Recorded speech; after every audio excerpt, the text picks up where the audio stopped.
Imagine un instant que tu entres dans une maison, pas la tienne, celle d'une inconnue. Tu pousses la porte et quelque chose se passe en toi, quelque chose de subtil, de presque imperceptible, mais qui est là. Tu regardes autour de toi, les coussins sont bien disposés sur le canapé, la cuisine sent légèrement le propre, les livres sont rangés, pas de façon rigide, mais avec une certaine cohérence. Il n'y a pas de vaisselle qui traîne, les plantes sont vivantes, arrosées, et tu ressens quelque chose, un sentiment de calme peut-être, ou d'admiration. Et c'est là que ça devient intéressant, un léger malaise que tu n'arrives pas tout à fait à nommer. Pourquoi cette maison te touche-t-elle ? Pourquoi cette propreté, cet ordre, cette organisation parle-t-il à quelque chose en toi et surtout que dit vraiment cet espace de la femme qui l'habite? Que révèle-t-il d'elle? Et peut-être encore plus important, que révèle ta propre réaction de toi? C'est ce que nous allons explorer ensemble aujourd'hui. Et je te préviens tout de suite, ce sera une exploration douce mais qui peut aller assez loin. Parce que derrière les surfaces propres, derrière les tiroirs bien rangés, derrière le sol qui brille, il y a toute une vie intérieure. Il y a des histoires, des blessures parfois, des forces souvent, des valeurs profondes, des peurs aussi. Et comprendre tout cela, c'est comprendre un peu mieux soi-même. Je m'appelle Christophe André, je suis psychiatre et psychothérapeute et depuis des années j'accompagne des femmes et des hommes dans leur chemin intérieur. Et l'une des choses qui m'a toujours fasciné, c'est à quel point notre environnement extérieur est un miroir de notre monde intérieur.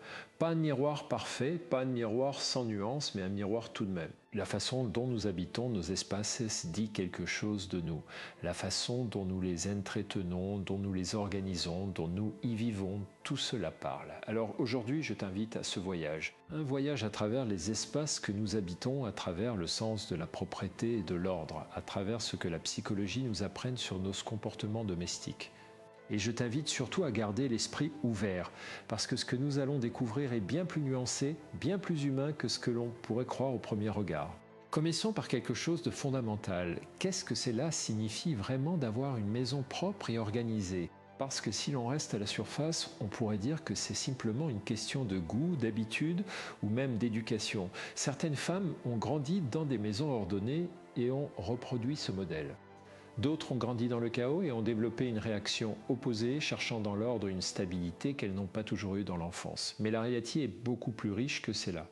Dans ma pratique clinique, j'ai rencontré des femmes dont la maison était impeccable et qui souffraient profondément. J'ai rencontré des femmes dont la maison était un peu désordonnée et qui rayonnaient de joie et de vitalité. J'ai rencontré tout ce qui existait entre ces deux extrêmes. Ce que j'ai appris de toutes ces rencontres, c'est que la maison n'est jamais juste une maison, elle est une extension de soi, elle est une déclaration silencieuse. Elle est parfois un refuge, parfois une prison, parfois les deux à la fois. Prenons un moment pour réfléchir à ce que signifie le mot propre. Dans notre culture, la propreté est souvent associée à des valeurs morales. On dit qu'une maison propre est le reflet d'un esprit saint, on dit que la propreté est proche de la sainteté. Ces associations ne sont pas neutres. Elles portent en elles des siècles de jugement, souvent portés sur les femmes en particulier. Pendant très longtemps, et encore aujourd'hui dans certains milieux, la propreté de la maison était considérée comme la responsabilité exclusive de la femme. Et une maison sale était une honte pour elle, pas pour l'homme qui y vivait aussi. Je veux qu'on garde cela à l'esprit tout au long de notre conversation.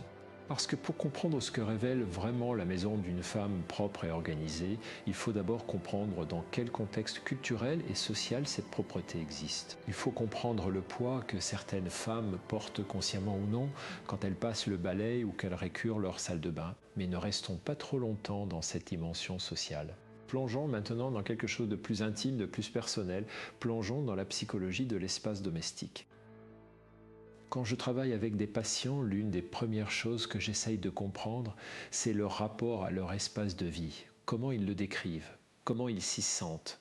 Est-ce un endroit où ils se ressourcent? Est-ce un endroit dont ils sont fiers ou dont ils ont honte? Ces questions révèlent énormément sur l'état psychologique d'une personne, sur ses ressources internes, sur ses zones de fragilité. Et j'ai observé au fil des années des patterns récurrentes. Des configurations qui reviennent, qui se répètent, qui dessinent des portraits psychologiques fascinants. Pas des cases dans lesquelles on enferme les gens, attention, des pistes de réflexion. Des invitations à se regarder avec plus de clarté et de bienveillance. La première chose qui révèle une maison propre et organisée, c'est souvent un rapport particulier au contrôle.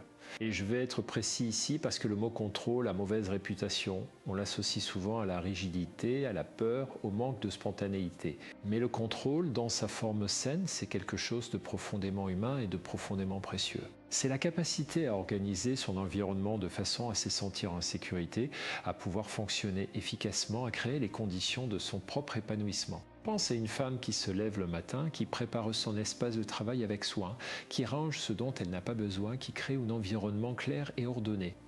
Ce qu'elle fait, c'est créer les conditions de sa propre clarté mentale, parce que l'espace extérieur influence l'espace intérieur. Les recherches en psychologie environnementale sont très claires là-dessus. Un environnement encombré augmente le niveau de stress. Un environnement ordonné favorise la concentration, la créativité, la sérénité. Donc, quand une femme maintient sa maison propre et organisée, elle dit quelque chose comme ceci: « Je prends soin de mes conditions de vie. Je me respecte assez pour créer un environnement qui me soutient. » C'est un acte d'amour envers soi-même, souvent, pas toujours, mais souvent.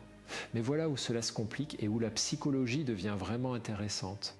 Parce que ce même comportement, maintenir un ordre impeccable, peut avoir des significations très différentes selon la personne et selon le contexte. Pour certaines femmes, l'ordre est une source de plaisir authentique. Elles aiment l'esthétique d'un espace bien rangé, elles trouvant une satisfaction profonde dans le fait de tout mettre à sa place. Ce n'est pas une compulsion, c'est une préférence. Une façon d'être dans le monde qui leur convient et qui les nourrit. Ces femmes, quand leur maison est en ordre, sont détendues, heureuses elles-mêmes. Pour d'autres femmes, l'ordre est une nécessité anxieuse. Un moyen de tenir à distance une angoisse qui autrement les submergerait. Ces femmes ne rangent pas pour le plaisir. Elles rangent parce que si elles ne rangent pas, quelque chose en elles se contracte, s'affole, perd pied. L'ordre n'est pas une source de joie, c'est une condition de survie psychologique et la différence est immense. Comment distinguer l'une de l'autre? C'est une question que je pose souvent à mes patients. Je leur demande: comment tu te sens quand ta maison est parfaitement rangée? Est-ce que tu ressens de la joie, du contentement, de la satisfaction? Ou est-ce que tu ressens surtout du soulagement? Parce que la joie et le soulagement, ce n'est pas la même chose.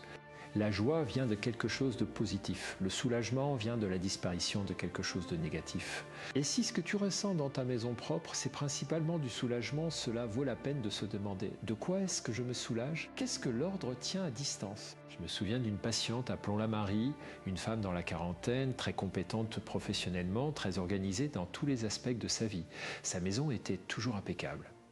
Et quand elle venait me voir, elle décrivait cette impeccabilité avec une certaine fierté, mais aussi avec une certaine fatigue. Elle disait: je ne peux pas m'arrêter. Si je m'arrête, si je laisse les choses se désorganiser, j'ai l'impression que tout va s'effondrer, et en travaillant avec elle, nous avons découvert que cette peur de l'effondrement avait des racines profondes. Elle avait grandi dans une famille où les apparences étaient primordiales, où le chaos intérieur était masqué par une façade de normalité et d'ordre. Elle avait appris très tôt que l'ordre extérieur était une protection contre le désordre intérieur, et elle avait continué à appliquer cette leçon dans sa vie d'adulte sans jamais la questionner. Travailler avec Marie, c'était l'aider à comprendre que l'ordre n'avait pas à être une armure, que sa maison pouvait être organisée sans que cela soit une question de survie, que la légère imperfection n'était pas une catastrophe. Et progressivement, elle a appris à ranger avec plus de légèreté, à tolérer un coussin légèrement de traversant, que son cœur s'emballe, à habiter son espace plutôt qu'à le contrôler. C'est une nuance importante.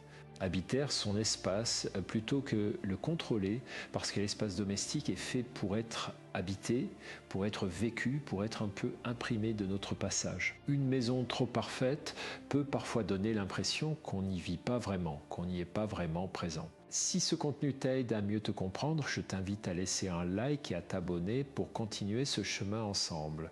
Chaque épisode est une nouvelle invitation à se regarder avec plus de douceur et de lucidité. Continuons maintenant avec un autre aspect de ce que révèle la maison d'une femme propre et organisée. Et cet aspect, c'est le rapport à soi-même, à sa propre valeur, à ce qu'on pense mériter. Il y a quelque chose de très révélateur dans la façon dont nous traitons nos espaces intimes, parce que notre maison, c'est l'endroit où personne ne nous regarde.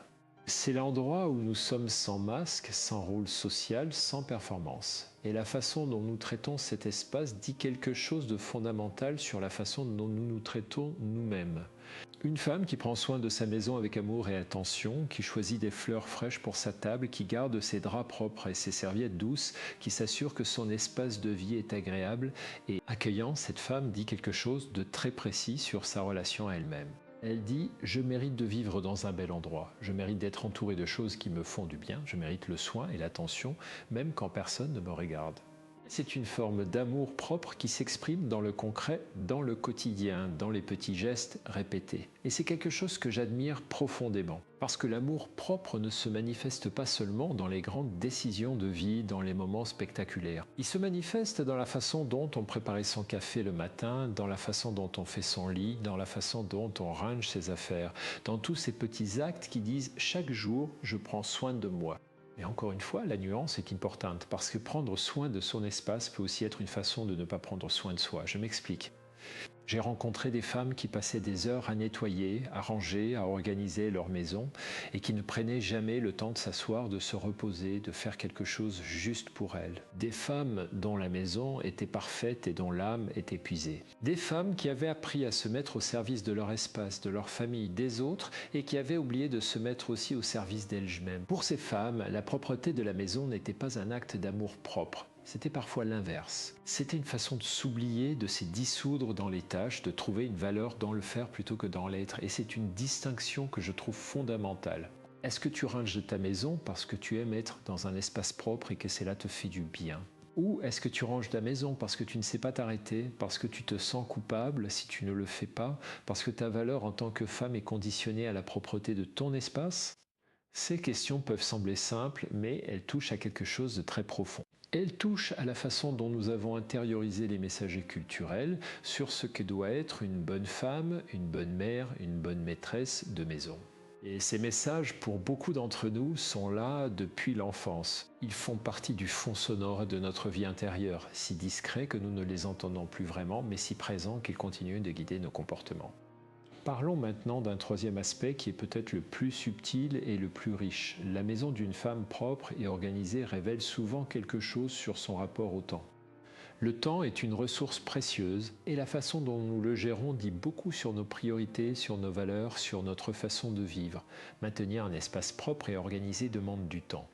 Cela demande de l'anticipation, de la régularité, de la constance, et ces qualités, l'anticipation, la régularité, la constance, sont des qualités qui parlent d'un certain rapport au temps.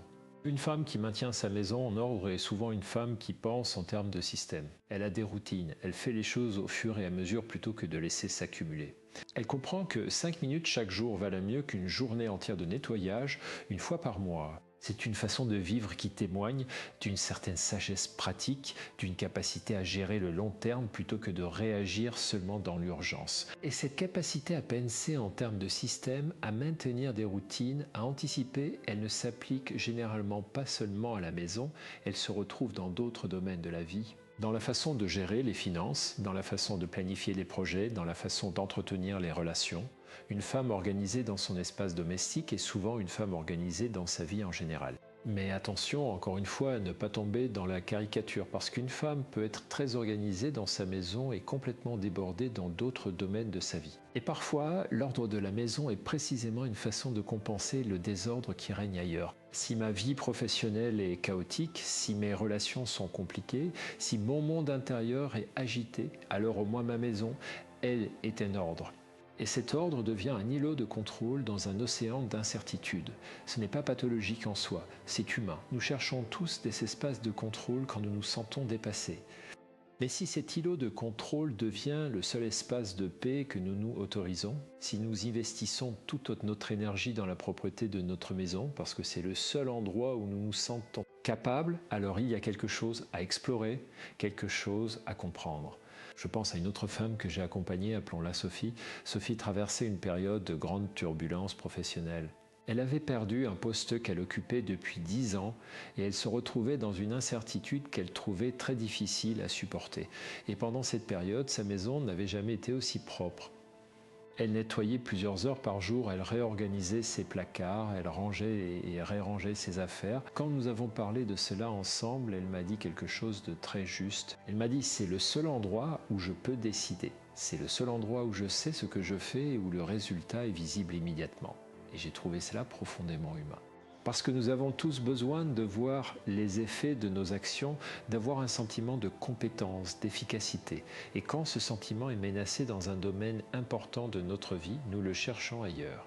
Le problème pour Sophie n'était pas qu'elle nettoyait trop. Le problème était qu'elle utilisait le nettoyage pour éviter de regarder en face l'anxiété et la douleur que lui causait sa situation professionnelle. Elle remplissait le temps pour ne pas avoir à ressentir, et c'est quelque chose que nous faisons tous, à des degrés divers. Nous nous occupons pour ne pas nous arrêter, nous faisons pour ne pas être. Si ce que tu entends résonne en toi, si tu reconnais quelque chose de ta propre expérience dans ces mots, je t'invite à prendre un moment pour laisser un like et à t'abonner à cette chaîne.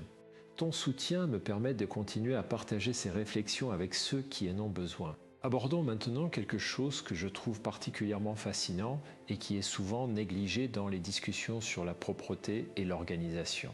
C'est la dimension relationnelle de l'espace domestique. Nous ne vivons pas seuls dans nos maisons pour la plupart, nous partageons nos espaces avec des partenaires, des enfants, parfois des parents ou des colocataires, et la façon dont nous gérons la propreté et l'organisation dans cet espace partagé révèle énormément sur nos dynamiques relationnelles. Pense à ce qui se passe dans un couple quand l'un des deux est beaucoup plus attaché à l'ordre que l'autre. C'est une situation extrêmement commune et elle peut être une source de tension considérable parce que l'espace domestique n'est pas neutre. Il est chargé de significations, de valeurs, de besoins. Et quand ces significations, ces valeurs, ces besoins divergent entre deux personnes qui partagent un espace, le conflit est presque inévitable. La femme qui maintient sa maison impeccable et qui vit avec un partenaire moins attentif à l'ordre peut ressentir plusieurs choses. Elle peut ressentir de la frustration parce que ses efforts ne sont pas reconnus ou partagés. Elle peut ressentir du mépris parce qu'elle interprète le désordre de l'autre comme un manque de respect envers elle et envers leur espace commun. Elle peut ressentir de la solitude parce qu'elle a l'impression d'être seule à porter le poids de l'entretien du foyer. Et elle peut ressentir parfois une certaine supériorité morale, consciente ou non, qui peut empoisonner la relation. Et de l'autre côté, le partenaire moins organisé peut ressentir de la pression, de la critique, un sentiment de ne jamais en faire assez, de ne jamais être à la hauteur. Il peut se sentir chougé, contrôlé, étouffé. Et ces sentiments, de part et d'autre, peuvent créer une distance émotionnelle qui dépasse largement la question de la vaisselle ou du ménage. J'ai accompagné de nombreux couples dans ces dynamiques. Et ce qui m'a frappé, c'est que la question de la propreté et de l'organisation est rarement la vraie question. Elle est le symptôme d'une question plus profonde qui porte sur les valeurs, sur le respect mutuel, sur la répartition des charges et des responsabilités, sur la façon dont chacun se sent vu et reconnu dans la relation.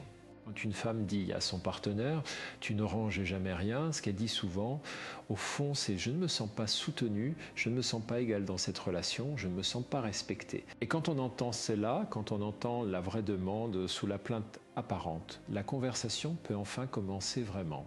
Il y a aussi quelque chose d'important à dire sur la façon dont l'espace domestique d'une femme organisée peut affecter ses enfants, parce que l'environnement dans lequel grandissent les enfants les marque profondément. Un environnement ordonné peut leur apprendre la valeur du soin, de l'attention, de la responsabilité. Il peut leur donner un sentiment de sécurité et de stabilité. Il peut leur enseigner que les espaces méritent d'être respectés et entretenus. Mais un environnement trop rigidement ordonné peut aussi leur enseigner quelque chose de moins positif. Il peut leur enseigner que les apparences comptent plus que le confort, que la perfection est attendue. Que faire des erreurs, laisser des traces, être un enfant dans toute la messinesse que cela implique n'est pas vraiment acceptable. Et ces leçons-là, apprises dans l'enfance, peuvent suivre un individu pendant très longtemps. Je me souviens d'une patiente qui m'avait dit, avec une tristesse dans la voix qui m'avait touché profondément. Quand j'étais enfant, ma mère était obsédée par la propreté de la maison. Et moi, je n'avais pas le droit de jouer vraiment, de me salir, d'être enfant. J'avais l'impression d'être un élément décoratif dans un musée plutôt qu'une enfant dans un foyer. Et aujourd'hui adulte, je ne sais pas comment habiter un espace, je ne sais pas comment me sentir chez moi. Ces mots m'ont beaucoup fait réfléchir parce qu'ils illustrent quelque chose d'essentiel. Une maison propre et organisée est précieuse. Mais une maison vivante, une maison où on se sent libre d'être soi-même, où on peut poser ses affaires sans être immédiatement réprimandé, où on peut cuisiner et laisser de la farine sur le plan de travail pendant qu'on fait des gâteaux avec ses enfants, cette maison-là est peut-être encore plus précieuse. L'idéal, bien sûr, c'est de trouver l'équilibre. Un espace qui est suffisamment propre et organisé pour être fonctionnel et agréable, mais suffisamment vivant pour qu'on s'y sente libre. Un espace qui dit à ceux qui y vivent, tu peux être toi-même ici, tu peux exister pleinement ici. Tu es le bienvenu avec toute ta vie, avec toutes tes imperfections. Faisons maintenant une pause dans notre exploration pour aborder quelque chose que je trouve particulièrement important et que l'on oublie souvent de mentionner quand on parle de propreté et d'organisation. C'est la question du jugement social. Nous vivons dans une société qui juge les femmes sur leur maison. C'est une réalité. Une maison sale ou désorganisée est souvent perçue comme le reflet d'une femme défaillante, négligente, voire mauvaise mère.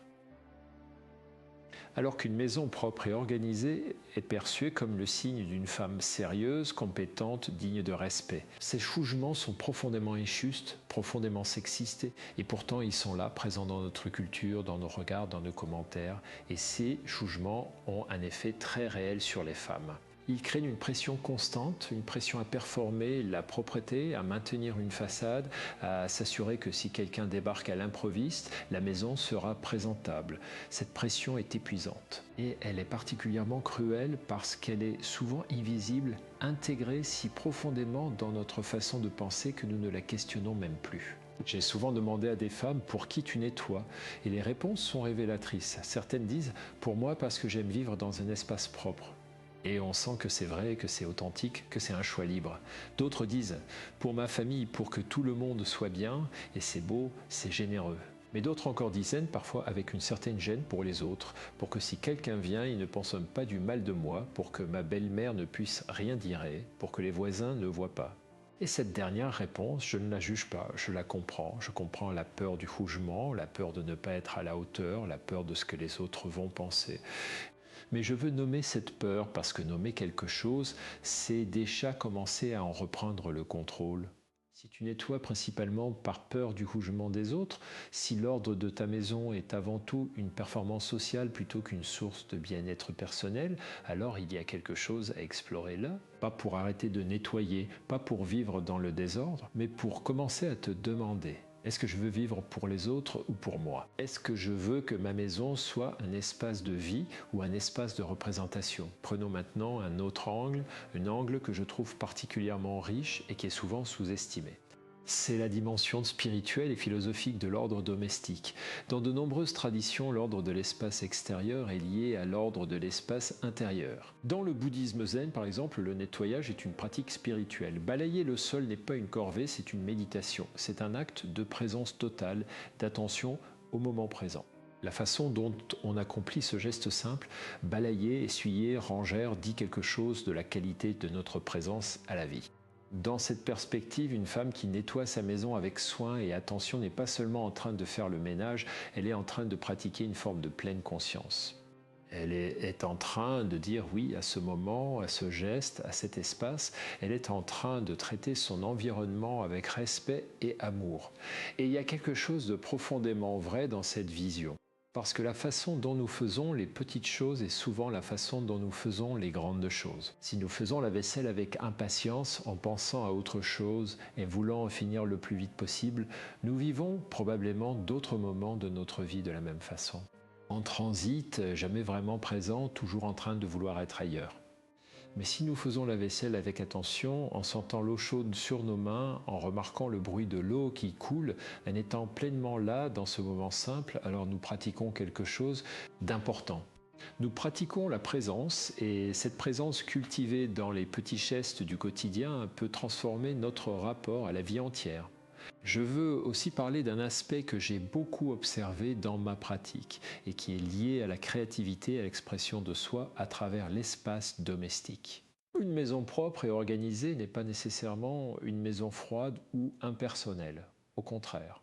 Quand une femme organise son espace avec soin, elle fait souvent des choix qui révèlent quelque chose de profond sur elle-même, les objets qu'elle choisit de garder ou d'éliminer, la façon dont elle dispose les meubles. les couleurs qu'elle choisit, les plantes, les livres, les photos, les œuvres d'art qu'elle place dans son espace. Tout cela est une forme de langage, un langage silencieux mais très éloquent. Quand j'entre dans la maison de quelqu'un, je ne regarde pas seulement si c'est propre ou désorganisé. Je regarde ce qui est là, je regarde ce qui a été choisi, ce qui a été gardé. Et souvent, ces choix me parlent de la personne bien plus que ce qu'elle pourrait me dire une mot.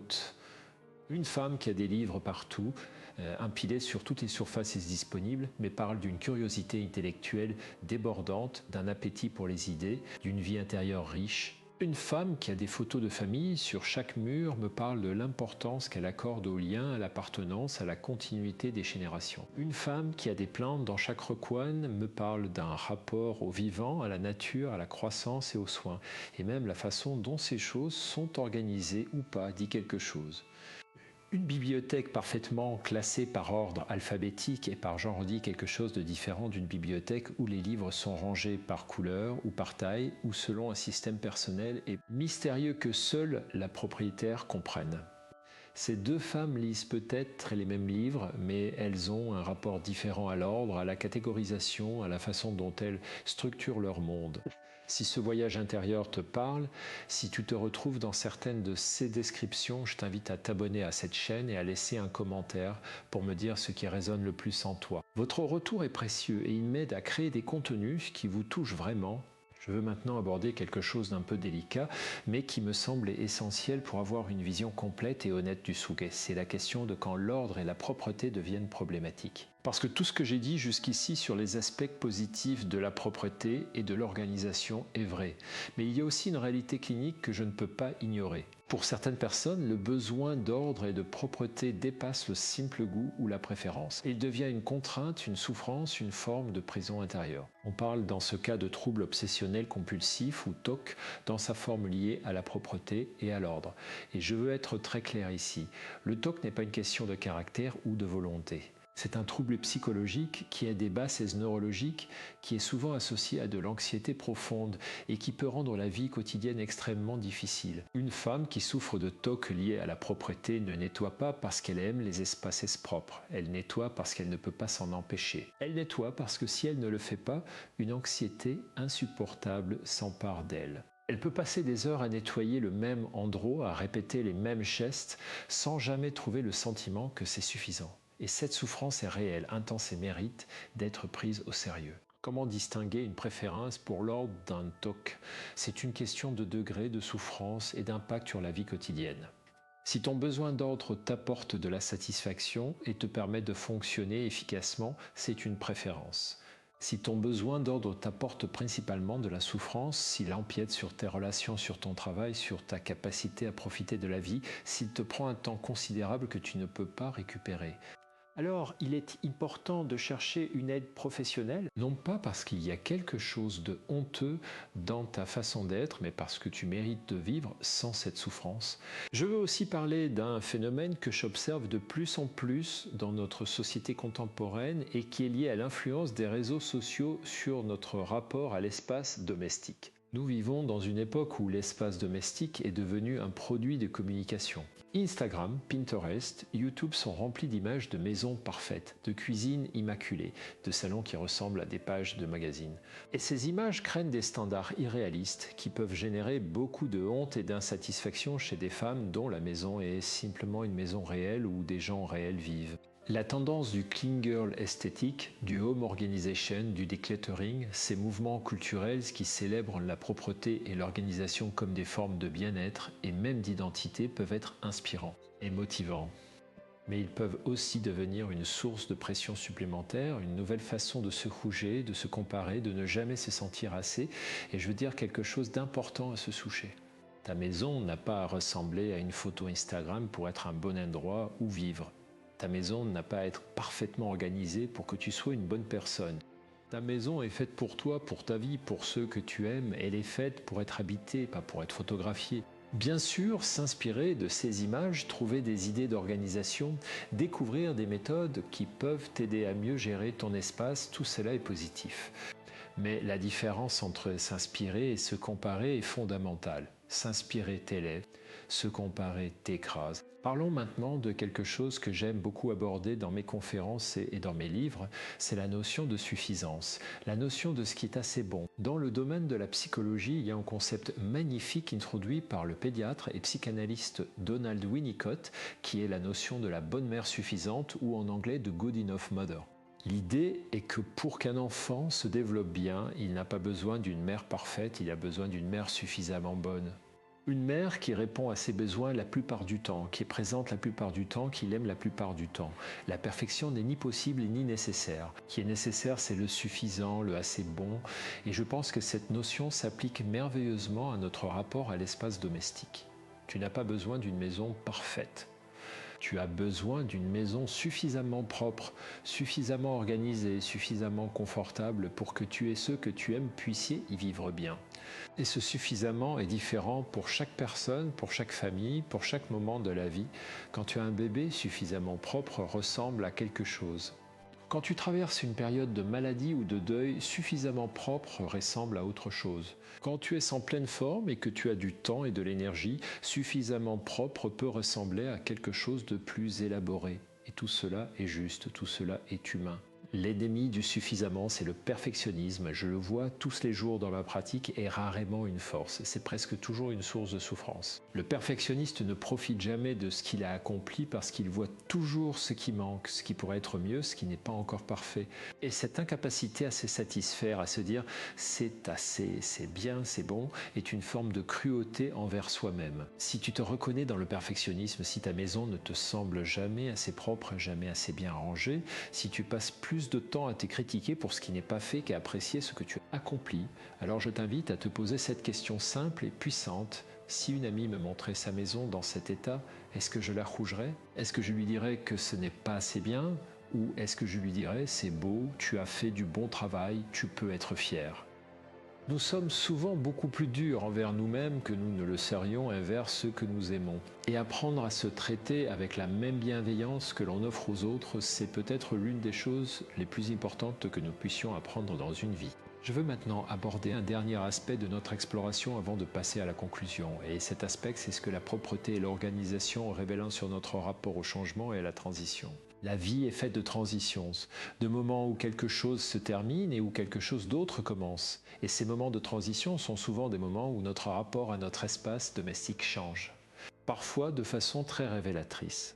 J'ai observé que beaucoup de femmes, quand elles traversent une période de changement important, qu'il s'agisse d'une rupture, d'un deuil, d'une naissance, d'un déménagement, d'un changement de travail, ont une réaction particulière vis-à-vis de leur espace. Certaines nettoient et rangent compulsivement, comme si l'ordre extérieur pouvait aider à ordonner le chaos intérieur. D'autres laissent leur espace se désorganiser, comme si le désordre extérieur exprimait le désordre intérieur qu'elles ne peuvent pas encore mettre un mot. Les deux réactions sont compréhensibles, les deux sont humaines. Et les deux peuvent être des façons saines ou malsaines de traverser la transition selon l'intensité et la durée. Ce qui m'intéresse particulièrement, c'est le moment de nettoyage et de réorganisation qui suit une période difficile. Ce moment où une femme, après avoir traversé quelque chose de dur, décide de faire le ménage. De vider des placards, de donner des affaires, de réorganiser son espace. Ce moment est souvent bien plus qu'un simple nettoyage. C'est un rite de passage. C'est une façon de dire « cette période est terminée ». Je passe à autre chose, je fais de la place pour ce qui vient. Il y a quelque chose de profondément symbolique dans le fait de nettoyer après une rupture, de réorganiser son appartement après un deuil, de redécorer sa chambre après une décision importante. Ces actes concrets, physiques, tangibles, sont des façons de matérialiser un changement intérieur, de le rendre réel, visible et palpable. Et ils peuvent avoir une valeur thérapeutique réelle. On parle de rituels de transition. Des actes symboliques qui marquent le passage d'un état à un autre, d'une période de vie à une autre, et le nettoyage, la réorganisation peuvent être de tels rituels. Ils peuvent aider l'esprit à intégrer ce que le cœur est encore en train de comprendre. Alors la prochaine fois que tu auras envie de faire un grand nettoyage de printemps, ou de réorganiser complètement une pièce, ou de donner des sacs entiers d'affaires que tu n'utilises plus, demande de toi, qu'est-ce que je suis en train de laisser partir ? Qu'est-ce que je suis en train de faire de la place pour accueillir? Parce que peut-être que derrière ce nettoyage, il y a une intention plus profonde, un désir de renouveau, une aspiration à quelque chose de nouveau. Et si c'est le cas, honore cela, honore ce désir de changement, de renouveau, de transformation, parce que c'est quelque chose de beau et de courageux. Nous arrivons maintenant vers la fin de notre voyage ensemble et je veux prendre le temps de récapituler ce que nous avons exploré avant de te laisser avec quelques pensées finales. Nous avons vu que la maison d'une femme propre et organisée peut révéler de nombreuses choses. Elle peut révéler un rapport sain au contrôle, une capacité à créer les conditions de son propre bien-être, une sagesse pratique dans la gestion du temps et des ressources. Elle peut révéler un amour-propre qui s'exprime dans les petits gestes quotidiens, une façon de se dire à soi-même « je mérite de vivre dans un bel espace ». Elle peut aussi révéler parfois une anxiété profonde que l'ordre cherche à contenir, un perfectionnisme qui épuise plus qu'il ne nourrit. Une pression sociale intériorisée qui fait qu'on nettoie pour les autres plutôt que pour soi. Un besoin de contrôle qui compense un sentiment de chaos dans d'autres domaines de la vie. Et nous avons vu que le même comportement, maintenir une maison propre et organisée, peut avoir des significations très différentes selon la personne, selon le contexte, selon l'histoire de vie. C'est pourquoi il est si important de ne pas juger les comportements à leur surface, mais de chercher à comprendre ce qui se passe en dessous. Nous avons parlé de la dimension relationnelle de l'espace domestique, de la façon dont les différences d'ordre entre partenaires peuvent révéler des tensions plus profondes sur les valeurs, le respect, la répartition, des responsabilités. Nous avons parlé de l'impact que l'environnement domestique peut avoir sur les enfants, de l'importance de trouver l'équilibre entre un espace propre et un espace vivant.